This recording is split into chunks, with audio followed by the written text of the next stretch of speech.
Mindset Athlete podcast, and I'm your host, James Roberts. I'm a two-time Paralympian and owner of James Robert Fitness, which is an online training, nutrition, and mindset coaching business. And each week on the Mindset Athlete, we like to bring you inspirational athletes, a message, or experts talking about human optimization to teach you how to change your perception of your mindset and become 1% better. And on today's show, I've got Erez Avramov. He's the founder of Amputee Strong. So welcome onto the show, Erez. Hey, James. Good to be here. So before we delve into today's topic, Erez, can you give a brief introduction to yourself to my listeners? Sure. So for myself, let's start with the big picture. I am 46 years old now, originally from Israel, but moved to Canada. It's almost 15 years now. A father, has two daughters, 15 and 12, married, and life has been going like every other person's life usually, until 2010, where I was involved in a major car accident. That was my introduction to a life-changing event. It was a head-on collision with a fully loaded semi-truck that pretty much left me broken into a gazillion pieces. I mean, usually chances of survival are very low from accidents like this, so I was fortunate to be in a position where I did survive. That's why I'm here today, doing the work that I do as well. But the effect of the accident left me basically disabled. Most of my injuries recovered and healed over time, but my ankle never did. It was a very, very complicated injury, lost some major arteries and nerves in that area, constant pain, and just no solution that was proposed to me was something that I would have wanted to pursue. It was all almost experimental surgeries or patches upon patches to try and fix something that pretty much was unfixable. And that was my introduction to the amputee world, because when the medical solutions that were offered were not something I wanted to pursue, the only other, at the time, seemed to be extreme option, but the only other option was an elective amputation. And at that point, I decided to really dive in and learn about the amputee world, reached out to many amputees. The decision for me was to reach out to amputees who had an active lifestyle and that lived a life that I would have been happy with if I had that freedom of movement that most of them had. And it really brought me to the point where I got connected to several amputees. One main influence on my decision and my process was a local guy, which I found through his blog, right? And this is why the work that we do, James, yourself, and the work that I do for the amputee community, I think is so powerful, because for most of us, we're not exposed to the entire spectrum of options and information and knowledge out there. It is such a fragmented industry that we are in, because the amputee world, unfortunately, is dominated by the manufacturers and the service providers. We are kind of the end users of it, but we are not empowered to make decisions or to pursue a certain path that we feel will be best for us. We give all our power away to, doctors and experts and the manufacturers themselves based on what they choose to present to us.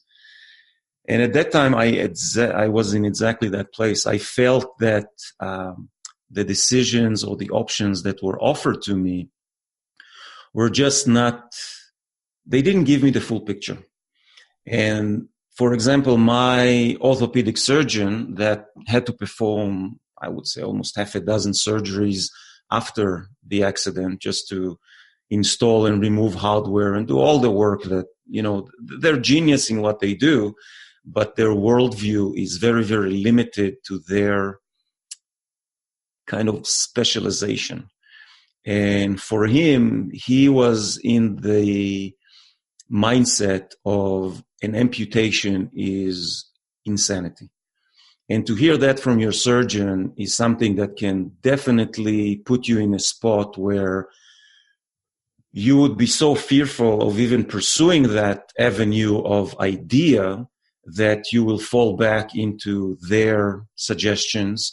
And if I would have, this is based on stories that I've heard. And again, nothing here is conclusive. Nothing here is to say what's right, what's wrong. We're all different. We all deal with different situations. And this is a caveat I usually share with everybody that I speak with. Our situations are unique. Nothing is a one-size-fits-all, not in terms of a solution and not in terms of the journey. I think, and this is my deepest belief, is that we are given these lessons, as horrific and terrible as there may be, for a reason. And I do believe that the people that receive those lessons are strong enough to deal with them and grow through that process. Otherwise, you wouldn't survive. Otherwise, certain accidents or certain conditions lead to death relatively quickly.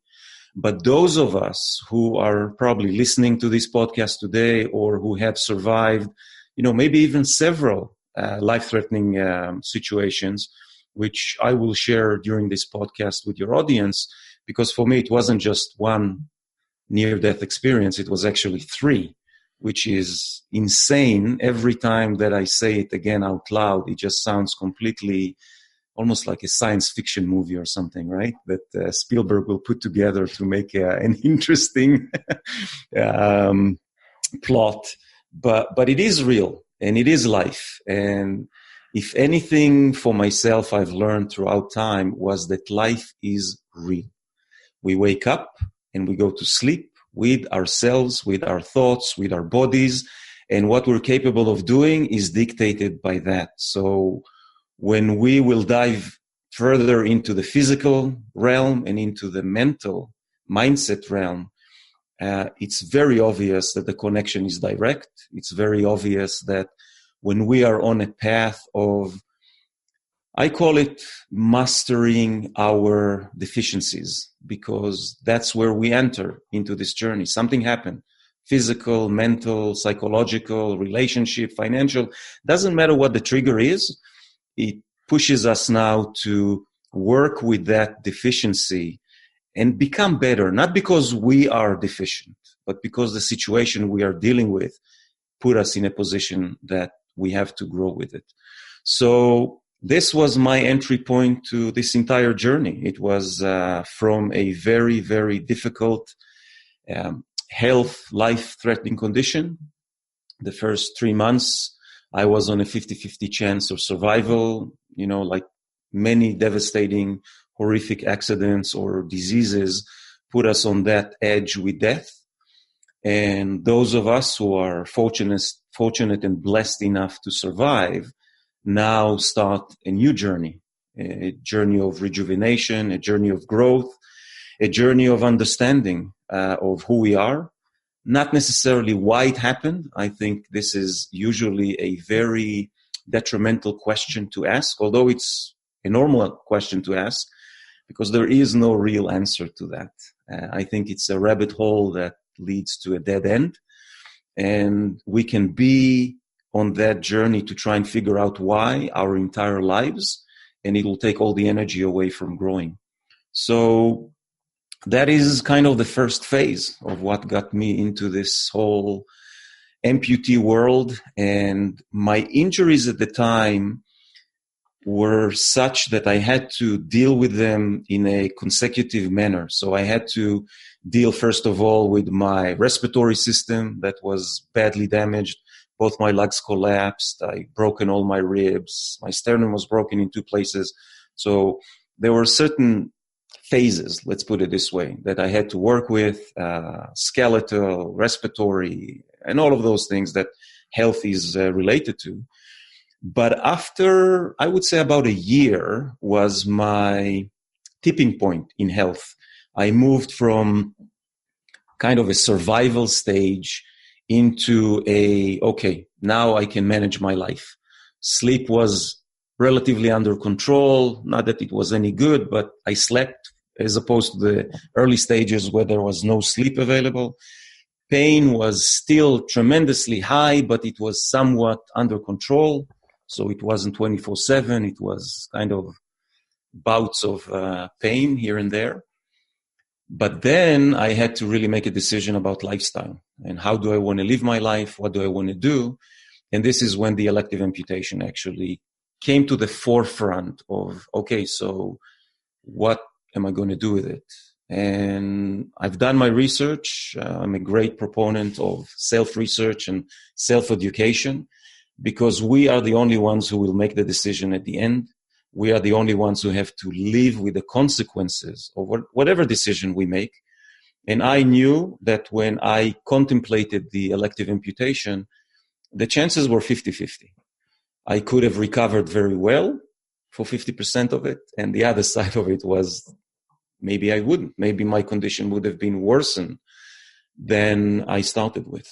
So that realization of we are responsible for our own decisions because we have to live with the consequences have led me to be much more conscious of how I navigate my life. And I think that the health challenge kind of pushed me to explore those areas in a much deeper way and provided an unbelievable opportunity to experiment with my life on the physical side of it, the mental side of it, the spiritual side of it, the relationship side of it.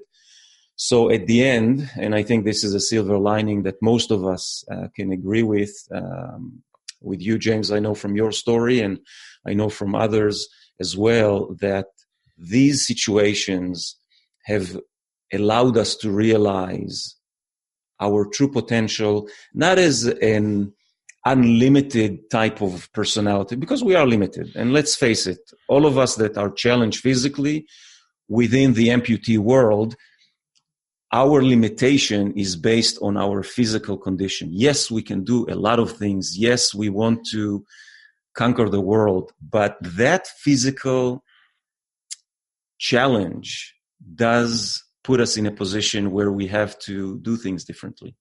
And this is what I've learned along the way. And obviously you mentioned there that you had 3 life or death situations. I'm assuming my listeners are very put on tenterhooks as to what the other 2 is. I had the privilege of speaking to you previously, so I know what one of them is. But if you could go into more detail with what the other 2 is, I bet you'd be very interested to hear that. Sure. Yeah, I'll be happy to share that. So we'll go back to the decision to go with an elective amputation. And after I did my research, after I met with amputees and saw their lifestyle and with the challenges, because the one thing I've learned was that most of us, especially the more experienced amputees or somebody who's more experienced with the life challenge that they master to some degree, we tend to forget the early stages, the difficulties and the challenges and the day-to-day. And we sometimes tend to portray a picture of, you can manage, it'll pass and life will be better.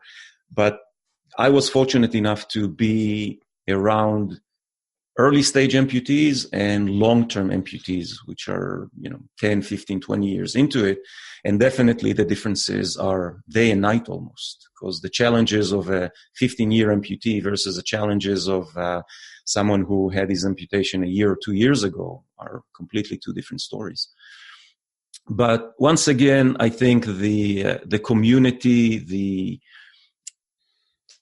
information that was available, Facebook was already accessible at the time, so there were Facebook groups, which I found to be a great resource to ask questions and to get to know people that I wanted to communicate with.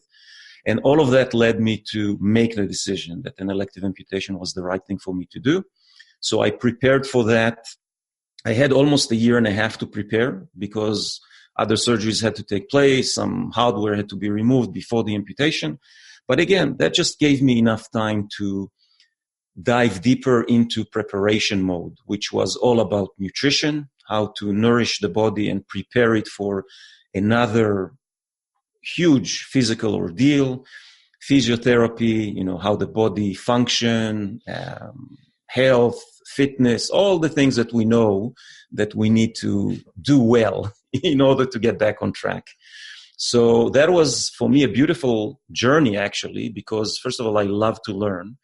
And now I had to learn something that would be 100% beneficial for myself. So it wasn't just general knowledge. It wasn't just learning something to know a bit more. It was all to be implemented personally, which made a huge difference in how I studied and how I implemented what I studied. Because I am a type of person that love to experiment, and based on my own results, I can buy into whatever it is I'm doing or not. Because if the results are not there, then either I did it wrong, which I can admit when I do it, or if it was great, then that's the results are there. So moving forward a little bit, the elective amputation took place in May of 2013. And I remember the minute actually, when I sat in the operating theater and they were about to put me down it was about 2 hours of the entire surgery. It was my test of surrender, because as much as I thought, I'm prepared and I really hope that everything will be good when I get out of it, I didn't really know. And at least the surgeon was real enough to share that, I'm going to do my best here, but how your body will react to it is not up to me anymore. So the amputation took place. And it started with 3 months of extremely challenging months, excruciating pain. I suffered phantom pain in a way that it was 24/7. It was just relentless. I couldn't sleep, couldn't eat. I thought I was going out of my mind. The initial recovery was tough because I had some infection around the seam line of the amputation. So I couldn't be fitted. I couldn't actually start rehab. And of course, this is where mindset comes into play, because that was for me the darkest period of dealing with consequences of what I have chosen to do. I've chosen an elective amputation, and I was now faced with a result that was very, very difficult to cope with. And when you're in such a dark place, depression takes hold of you, your entire worldview becomes dark, and it's a very difficult place to try and climb out of. So for me, I was again fortunate to have access to a very strong support team, medical, psychological, mental, family. It was just a very strong structure that allowed me to cope with that period of time. And time does help us, and you do heal over time, and that was exactly my situation. I did mirror therapy that completely changed my life in terms of phantom limb pain. It eradicated 100% of it. And I know that for some people, when they hear it, it sounds a little bit, abracadabra or whatever, because there's a misconception about mirror therapy. It is a rewiring of the brain, which I experienced personally. So I am a living example of that. And it's something I used to doubt in the past, but other experiences have showed me that it's completely different. So all of the tools that I've studied and learned and implemented prior to the amputation came into play with my recovery. And as soon as I was able to be fitted, and really at that point, everything that I've learned kicked in 100%. This was my full-time job.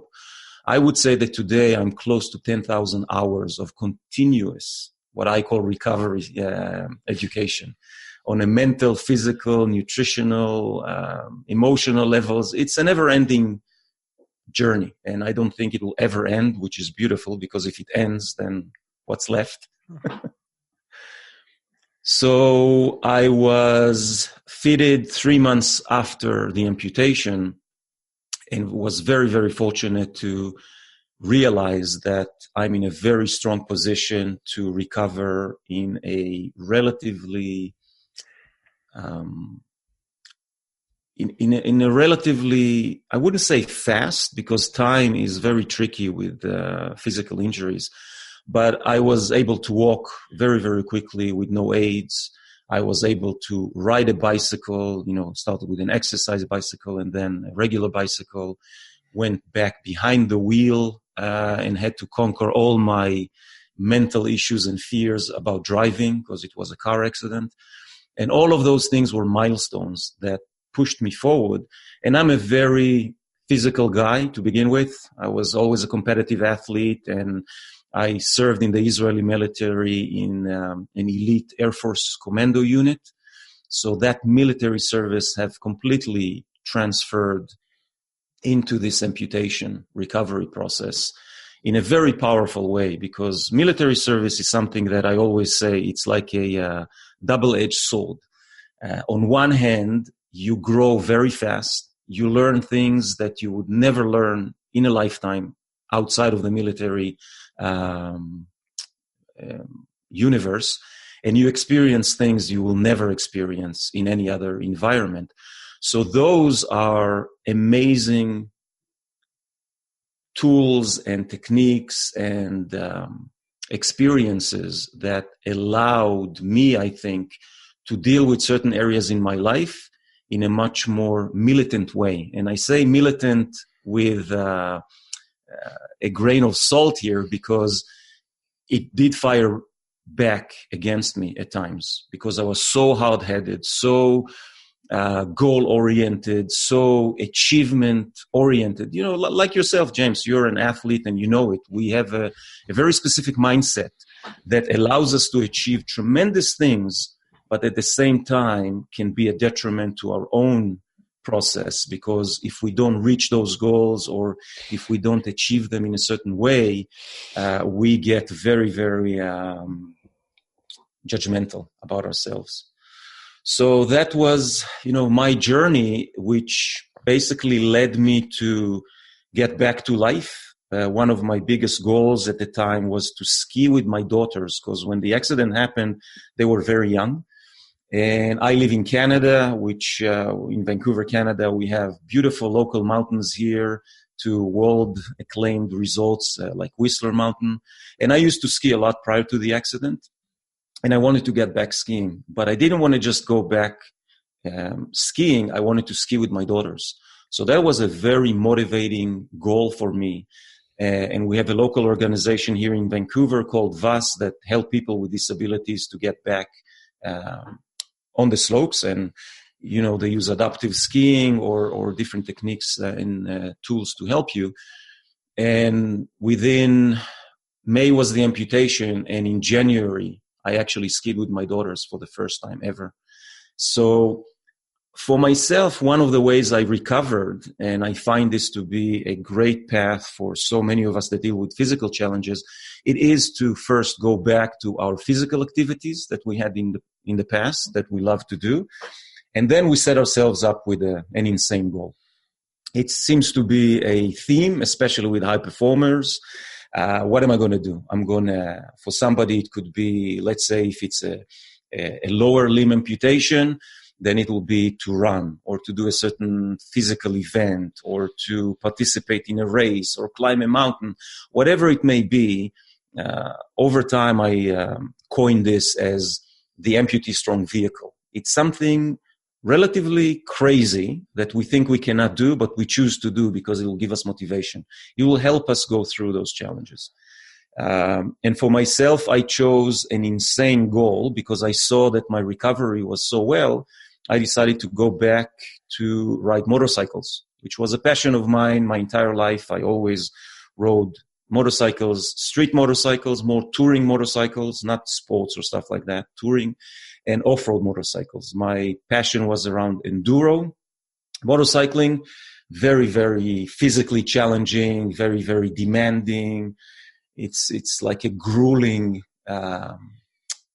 sport, right? Which for my personality is something I loved. I really liked the challenge of pain and discomfort during physical activity. I don't know what it is. It's a formed gene that so many of us have, and we seek the pain. And At that point, I have to admit, I didn't think about it as a problem, seeking pain and challenging myself to that level, because I was so adamant to find my rhythm in life again. And I thought that a physical challenge will give me that. So I chose to train to become the first amputee in the world to race the toughest, longest off-road race in the world called the Dakar Rally. And at that point, there was an amputee that raced it on a motorcycle. And I said, well, okay, so I wanted to race Dakar probably 3 times in my life. A lot of it had to do with my military service, because I was a specialized driver of different types of vehicles, and I was exposed to that world, to the world of off-road travel and racing as well. But throughout my life, I always had excuses why not to. It's too expensive. I left Israel. I immigrated to Canada. I have to set my life there. Work, money, always an excuse. And after the accident happened and after the amputation took place, I felt that this was my chance to do it now. If I don't do it now, I thought, oh my God, I will never do it ever. And I was capable of doing it. So I started to ride motorcycles, very, very challenging at the beginning, the control of the bike, being safe on the bike and all of that. But over time, I'm a very technical guy as well, so I modified the bike to accommodate for my physical imbalance and how I control the bike, and realized that I can. So that brought me to really start and train for the Dakar Rally like a madman. I actually took upon myself the mindset of a Paralympian. I've trained with a Paralympian. I was personally trained. A local gym here in Vancouver took me under their wing. They're called Innovative Fitness. And the guy that used to head that gym, his name is Merrick Jones, an awesome guy. He's an amputee, left leg below the knee, who also chose sports as his avenue to deal with his amputation. Took place 20 years ago, but he became a triathlete, Ironman. You know, he chose that path, and he trained me throughout that, plus some other trainers. So it was an insane 1.5 years of nothing but training. You can relate to that, right? Very much so. Yeah, so the demands are insane. Time, effort, finances, everything. And I chose a motorized sport, which is extremely expensive, because it's not just the machines that you train on and they wear very, very quickly, so there's always maintenance, but you have to race all the time. And these races are all over North America, so you have to travel, you have to take your gear, you have to do all of those things. So the commitment was 100%. There was no deviation of what I wanted to do. But during that process, I participated in one race in Baja, Mexico. That was a pre-qualifying race for the Dakar Rally. And on the second day of that race, I was involved in a horrific accident, off-road accident, completely my fault.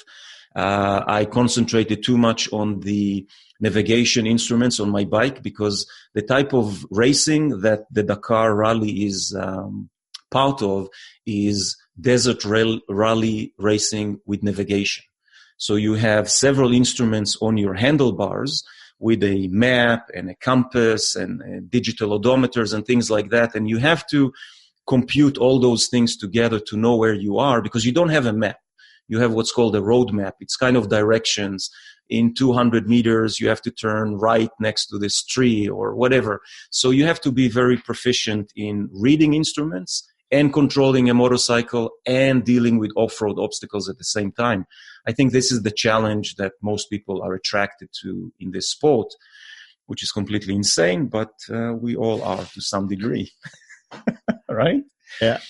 So anyways, my navigation tower that holds all these instruments got damaged, and it rattled all the time. So I couldn't get a clear reading of my instruments. So I had to hold with my left hand the navigation tower to hold it in place, and then with one hand control the bike so I can see a little bit what's going on, lift my head, look ahead, and continue.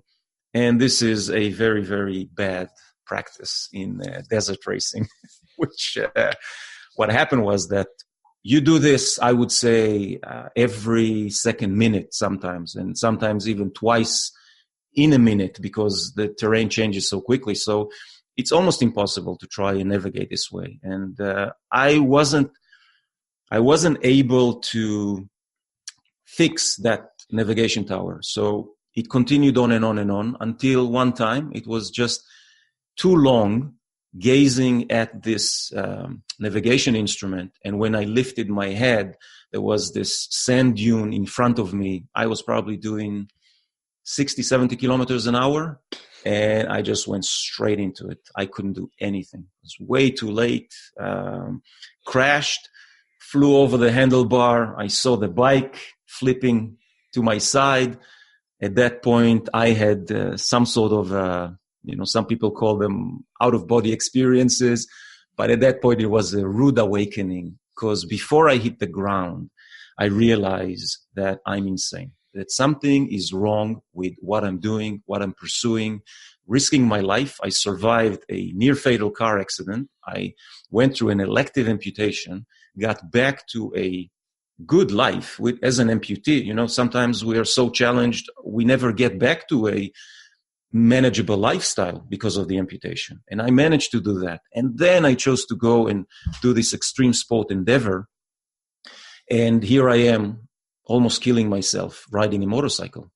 And I had to ask the question at that point, why am I doing this?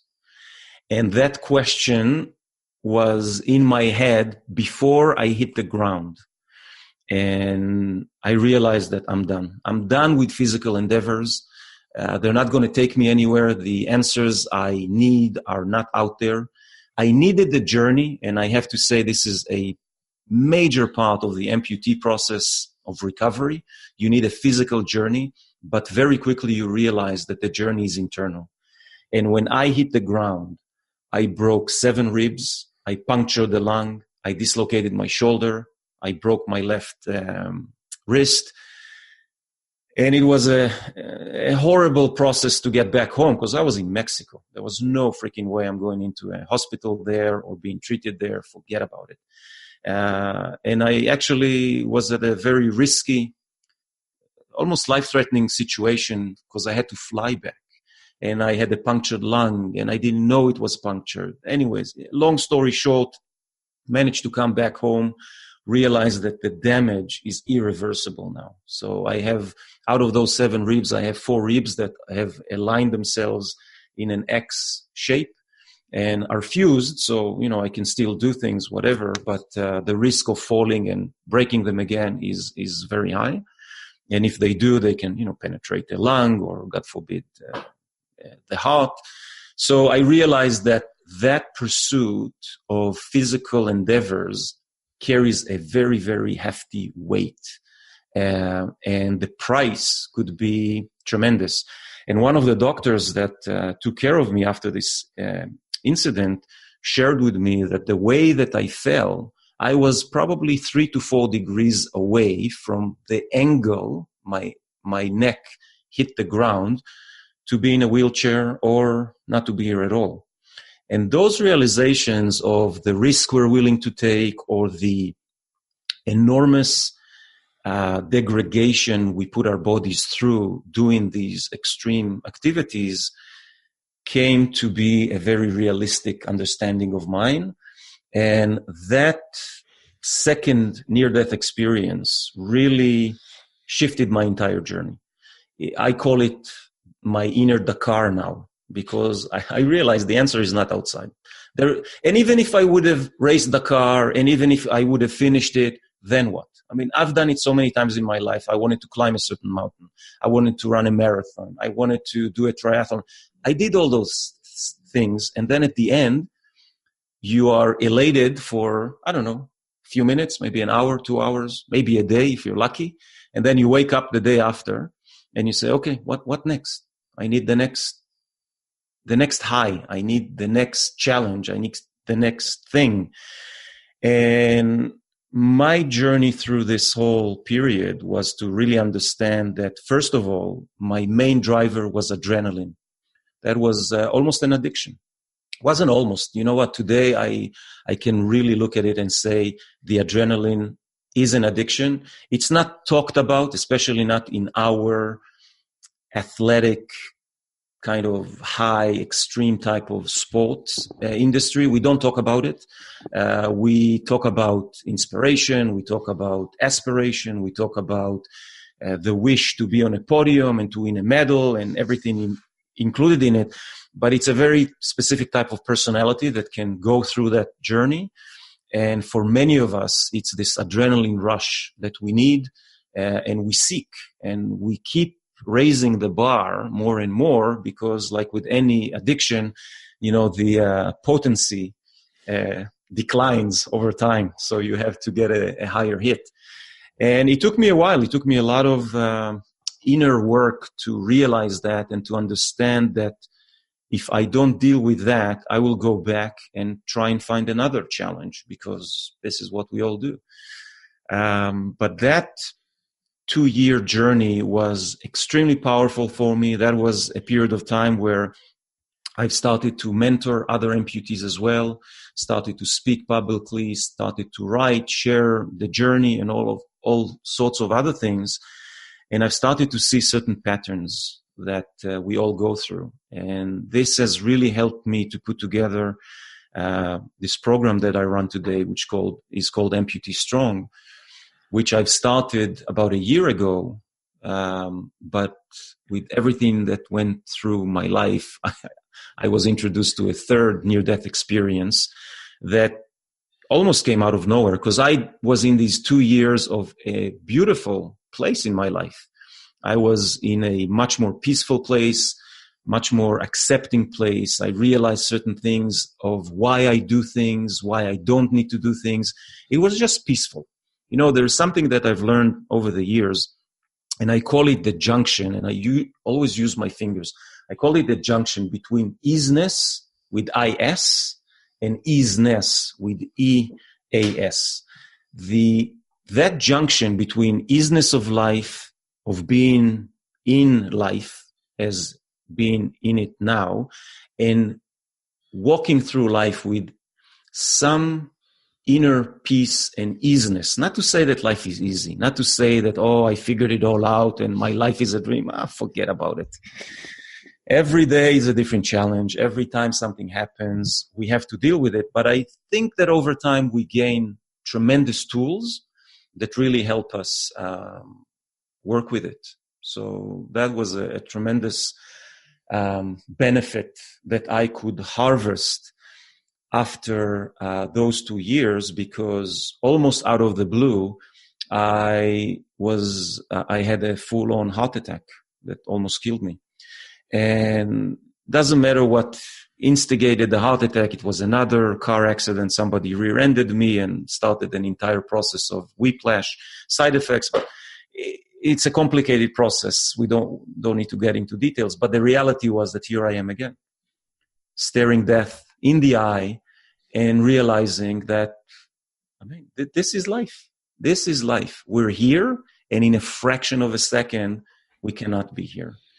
And that third encounter with death and mortality really propelled me to pursue this path of helping others in a way that, not to say that I have the answer. I'm the first one to admit that the more we learn, the more we so-called understand, the more we investigate certain paths, the more we know how much we don't know.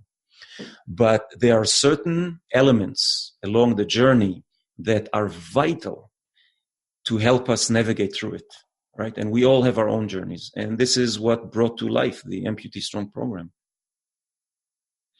But on the funny side of it, Erez, you're a little bit like, well, in all seriousness as well, put aside, you're more like a cat as opposed to a human. You used to like 3 or 9 lives.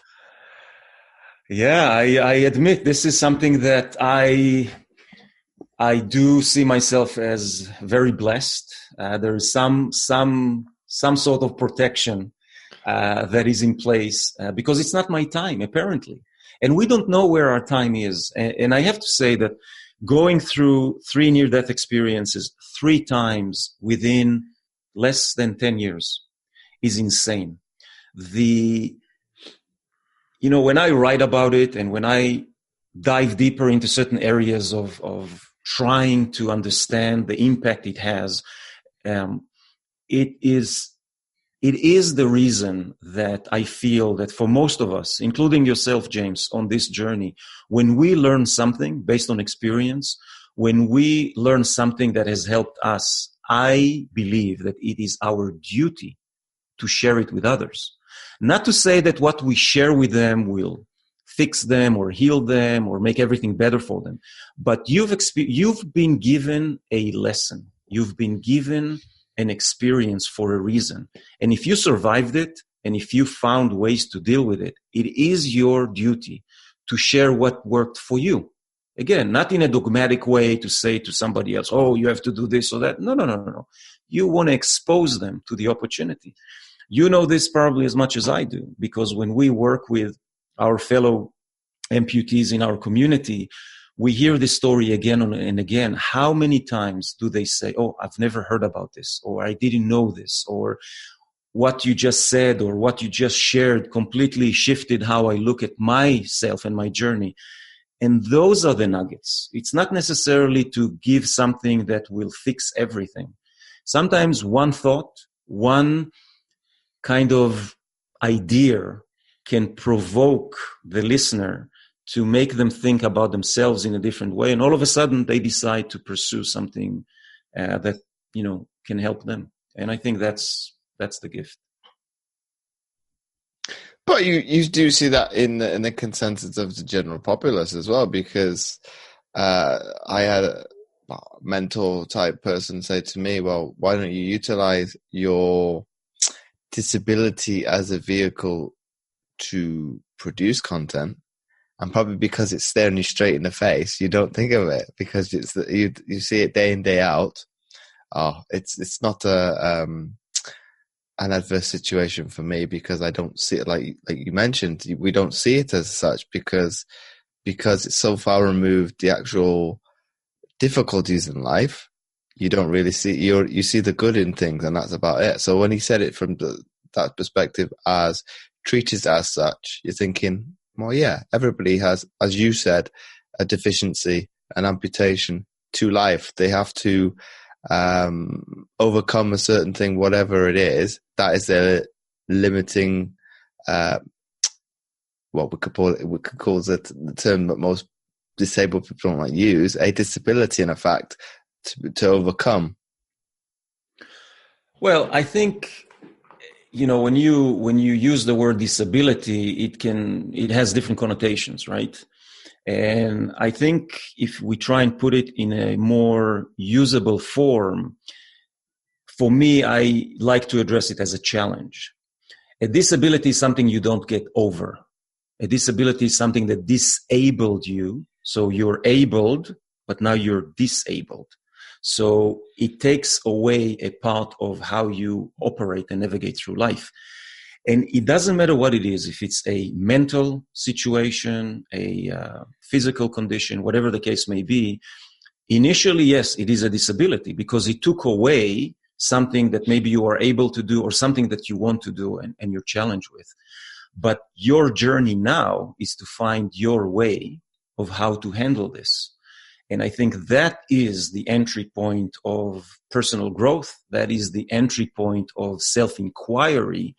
And to be honest, not everybody wants to do this work because it's hard work. It really is. It's much more difficult than any other physical challenge or experience I had in my entire life. I can say sometimes that it is more difficult than a near-death experience, right? And the reason is because you have to stare yourself in the eye every single day and be there with yourself, with the good that you've done, with the bad that you've done, with your deficiencies, with your inability to stay on track, with the crazy thoughts that go in your mind. And those are the challenges that make us human, right? I find it beautiful. Every time that I fail, and I fail multiple times every day, I laugh. I joke about it. I say, wow, here it is again. I mean, there is no perfection. There is no destination. When I get there, my life will be awesome. No, there isn't. But when you're able to see life with some humor, when you're able to not take yourself too seriously, when you're able to share your journey in a way that makes sense to you and to others, I think that's the beauty. That's where it is. But do you think that is through self-growth and self-development that you've been able to be aware of that first and foremost and be able to respond accordingly? I think we all enter into this path in different ways. It could be from a very physical endeavor, like an athletic journey where you want to become, a Paralympian or you want to be a high performance athlete or an extreme athlete. I think it's an easier entry point through the physical. So most of us will find that in order to commit to our goal, our physical goal, to become the best runner or swimmer or mountain climber or cyclist, whatever it is, we now have to deal with the mental world and the self-development world to accompany the ability to reach that goal. It cannot be separated. You cannot become a super athlete without the right mindset, without a broader view of what life is, without an understanding of how you operate on a physical level, because you need to take care of your nutrition and your physical regime and everything else.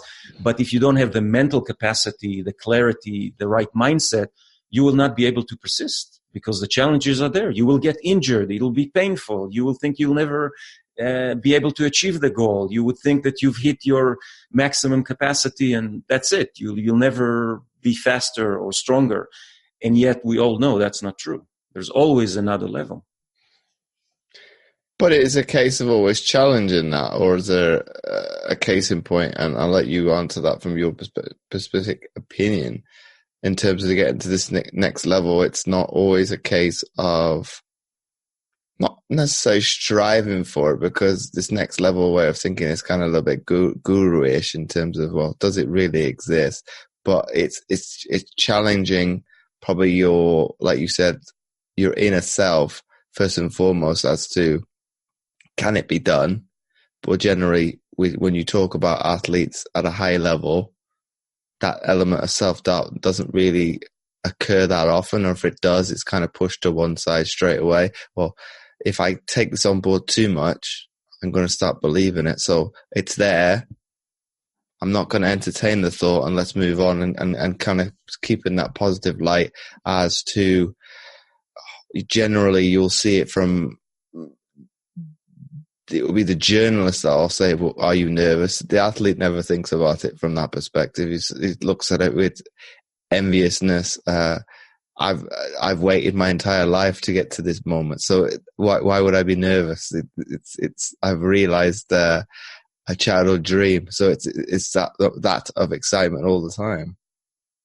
Yeah. And I think this is why we keep challenging ourselves, and we want to move to another level and set the bar higher, which is a beautiful thing to do, because this is what allows you to explore the areas you need to explore. And, if you're an athlete, then you will do this through sports. But we all know that as an athlete, there's a certain window that is open for you.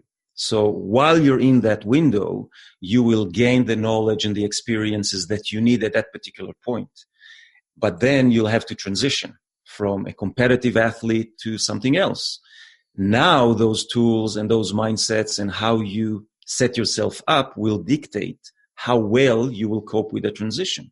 Because if your mind was always of a high achiever, of I will attain any goal that I want, and my body is a vehicle and I will train it and I will smash the hell out of it and it will perform the way I want it, and then you realize after a while, maybe based on an injury or you get older, wow, I actually need to respect my body, right? It's not just a vehicle that I go in there and drive it and it does whatever I want. There's actually a very delicate relationship between the driver and the vehicle.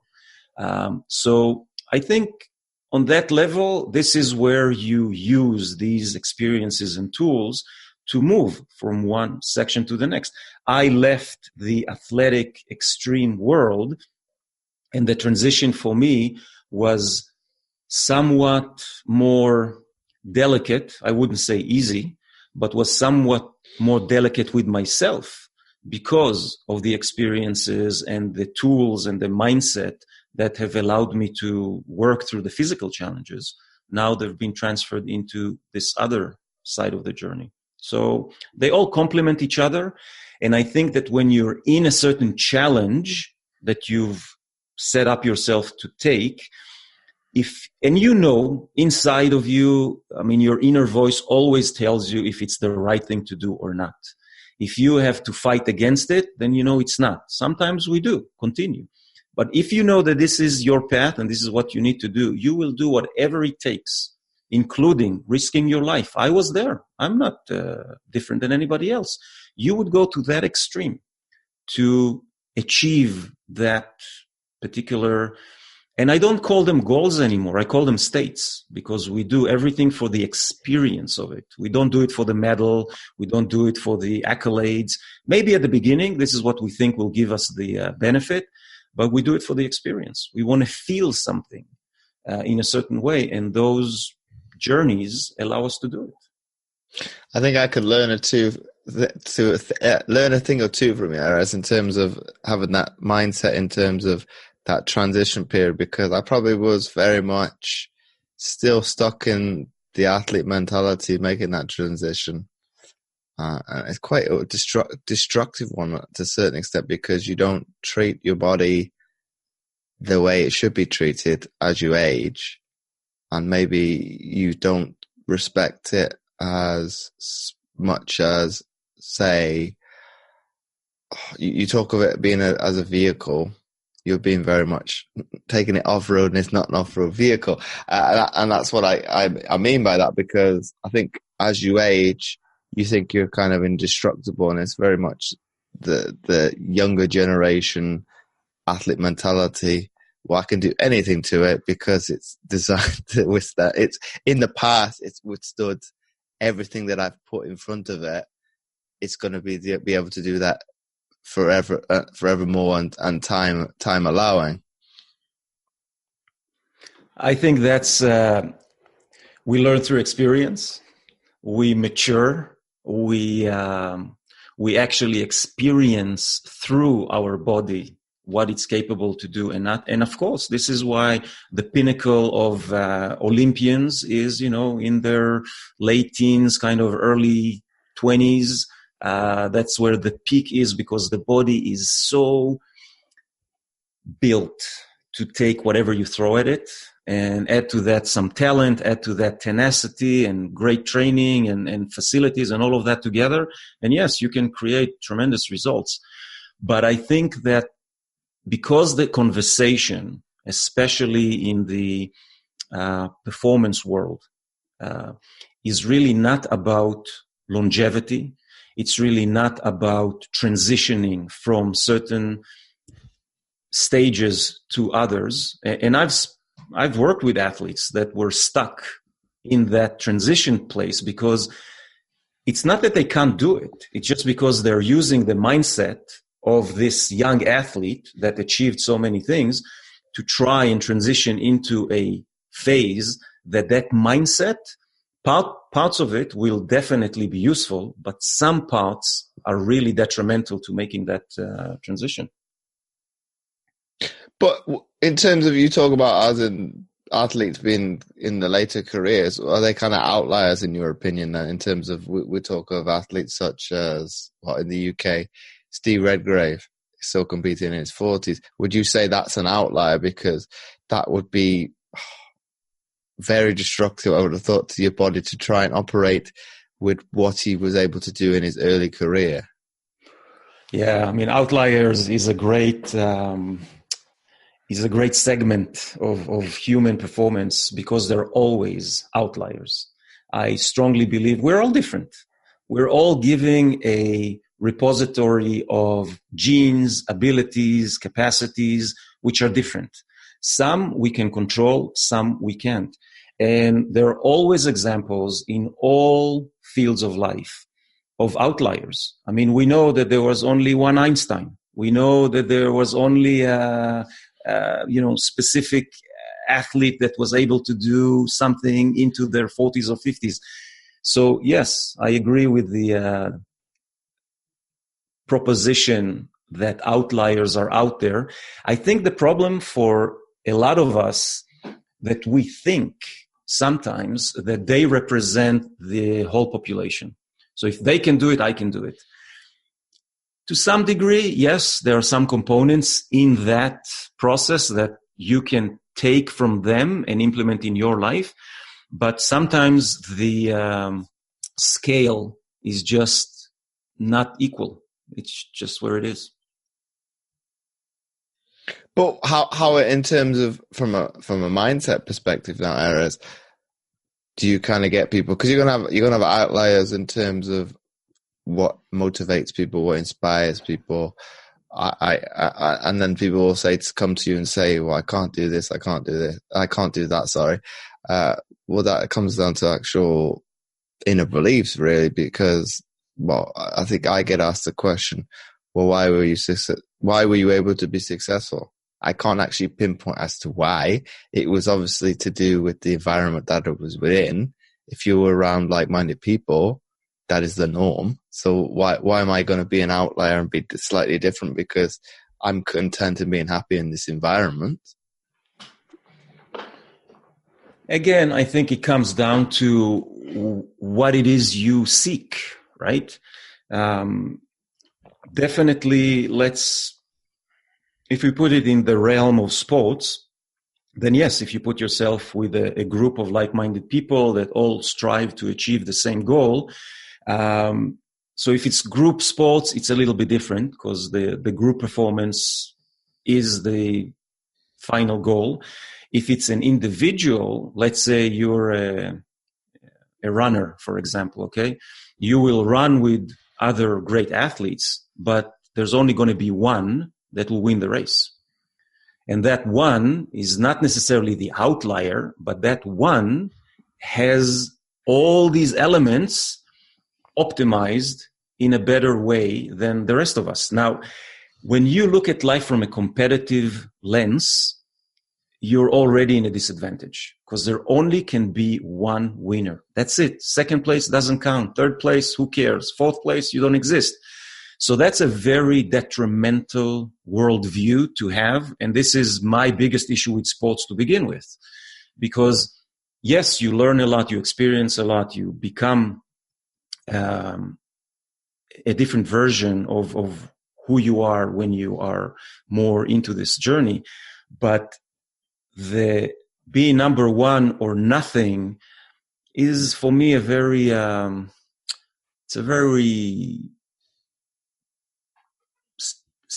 insular path to take with advantages and disadvantages like anything else. But when you asked about the mindset, when people can say, I can do it or I can't do it, I think it comes down, and this is something at least from my personal experience that I've learned, you really have to be very clear with yourself. Why is it you even want to do what it is you set yourself up doing?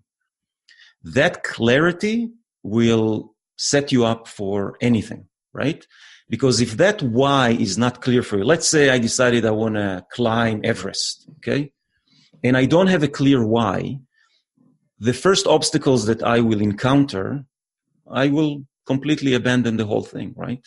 If my why is so strong that I get to the point where I understand that I'm going to risk my life for it, or I'm going to take risks that may, I just met a hand amputee just this Friday. He lost his hand in basically all his fingers in one hand, and on the other hand, half of his fingers to frostbite, climbing. He was a mountaineer here in Canada, and he was in the mindset of he can do anything, right? And being on that mountain, suffering frostbite and almost risking his life, coming back from it, he realized that that mindset served him when he was young, and that thinking that we're invincible. And he kept that mindset into his 50s, right? And you're not invincible in your 50s. I don't care who you are. You're not. You're not even when you're younger, but you think you are, and you can take more risk. And I think to some degree, nature designed us in a way that we can. So, we can break bones and heal faster. We can, tear ligaments and do certain crazy things and still recover and continue. Where if it happens to you when you're 40, then, good luck. But Erez, that competitive nature now that you talk about, should that be resignated to history then, and be, I don't know, more related to life or death, be like prehistoric time, maybe later in history to a certain extent, but maybe we've kind of not fully evolved in terms of to the present day to maybe to a certain extent put it to one side, because like you were saying, it'll work in the competitive environment, but then once you put it into, in a sense, the real world, a lot of people are going to struggle because it's that mentality, win or bust. And some people, and I could be a testament to that, because I'm very much a competitive person. I like to say that I'm not, even in the realms of social media. You get frustrated at times with, okay, well, why my post not doing as well as such? And this is what you're talking about in terms of, this is very detrimental to me. Okay, I've got better to be able to take a step back and say, well, it's the actual resonance and the emotional attachment to what you've put out is what people are not engaging with, as opposed to that person is better than you. But I think on the one hand, when you are that competitive natured, you're going to struggle because you're always comparing yourself to another individual, no matter what. Yeah, that's a great reflection on it. And, I've learned to not see life as black and white. It just doesn't work that way. So we are all different. We all have different personalities. Our inner constitution dictate a lot of that. And then our upbringing, culture, certain things we were exposed to, all layer on top of one another and create a certain worldview that we operate with. The competitive personality is only one out of 6 different personalities. And not everybody falls into the competitive personality. There are many other ways to walk this life. I think when you identify yourself as a competitive person and you understand that this is your nature, that you will always be competitive, now it's more of a matter, how do you harness that tenacity and that need to do something good with it? So if you take it to sports, that's the best arena, because either I win or I lose. So in order to perform in sports, you have to be a competitive person. If you're not competitive, you're not going to be in sports. Plain and simple. You're just not going to go there, right? I can attest this from people that I know that have never, ever competed in their life once. They're so not afraid that they will lose. They are so not interested in the competition as a competition. They just, why? Why would you do that? So that's a personality type. And again, I go back to the fact of us knowing ourselves better, because if you know you're competitive, now you have something to work with. Now you can take that personality type of yours, learn and understand it much better, and utilize it in different ways. Now, if you take everything you did in your sporting career, that has served you tremendously well, right? Am I correct here? I'd like to think so. Some parts of what you've learned now needed to be adjusted to other areas of your life. And that is exactly what I say about this kind of beautiful, if you look at life like a river, right? You don't want to be always in the rapids, right? You don't want to always do, level 5 type of kayaking, whitewater. You don't. certain times you do. The excitement is there, the need is there, the weather is awesome. You're in Zimbabwe somewhere on a river and it's great. But most time in life, if you can flow like a river around the obstacles, around the rocks, around the different things that you encounter with more easiness, now you can handle life in a different way. And I think this is what we all want at the end of the day. It's not the one thing or what somebody else told you you should be or you should achieve.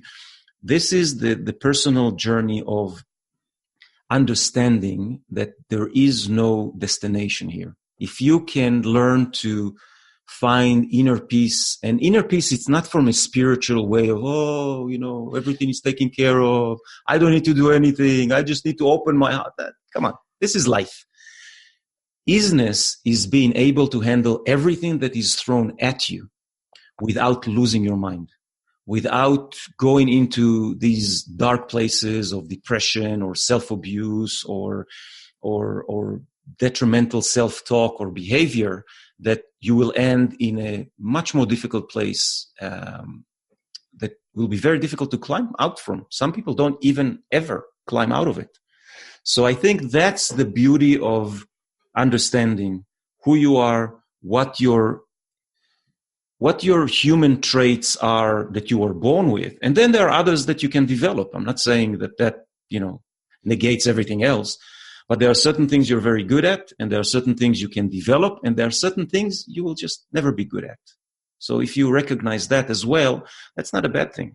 I cannot be a ballet dancer, even if I really, really want to. I won't be. So, sometimes you recognize it and it makes it a little easier. So that moves in nicely to my penultimate question for you, Erez, and you may have touched upon it a little bit just there. But how would you get somebody to either challenge or change their perception of their mindset?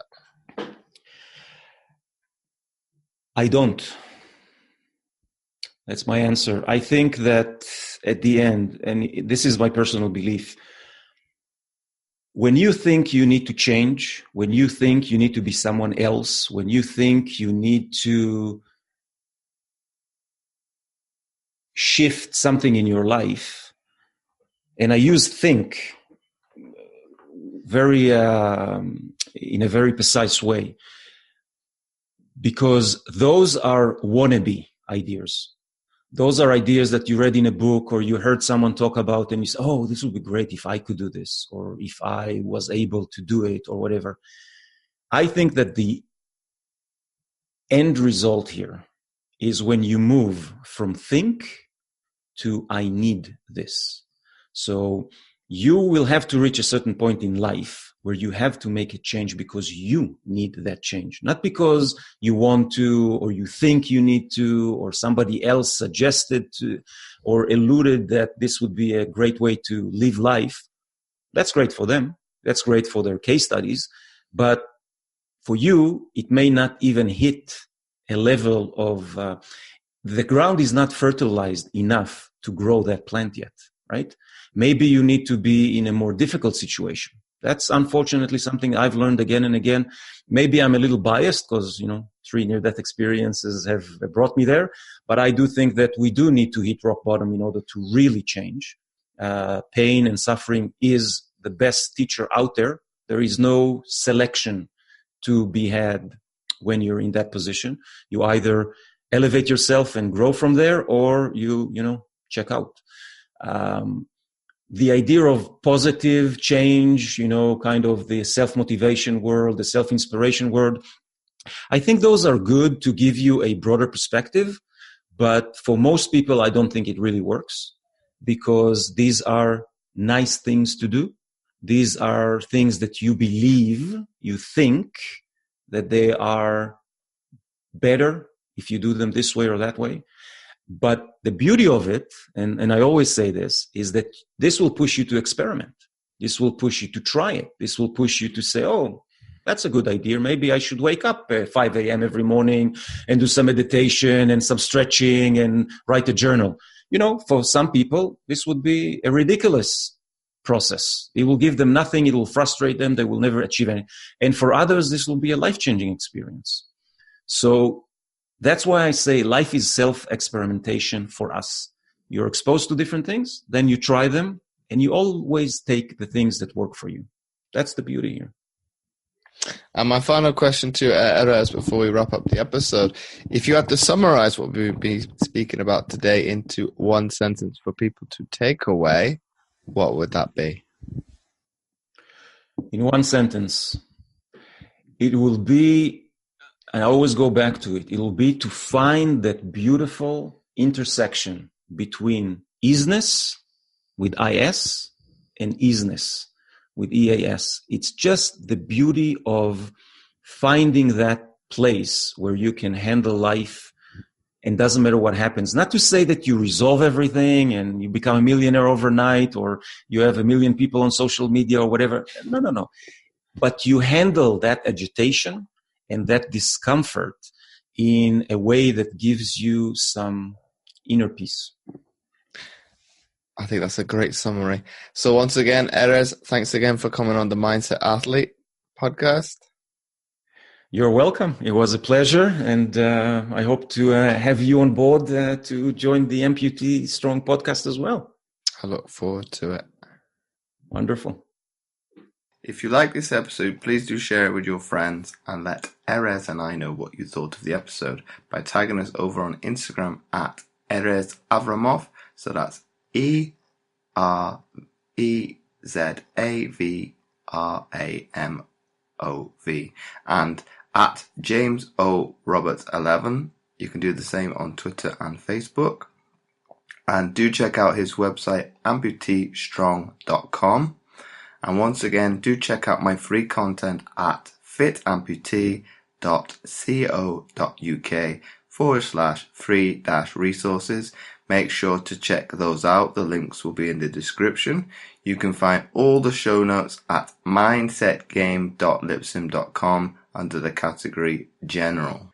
So once again, thanks for listening, and I'll catch you next week for another episode of the Mindset Athlete podcast.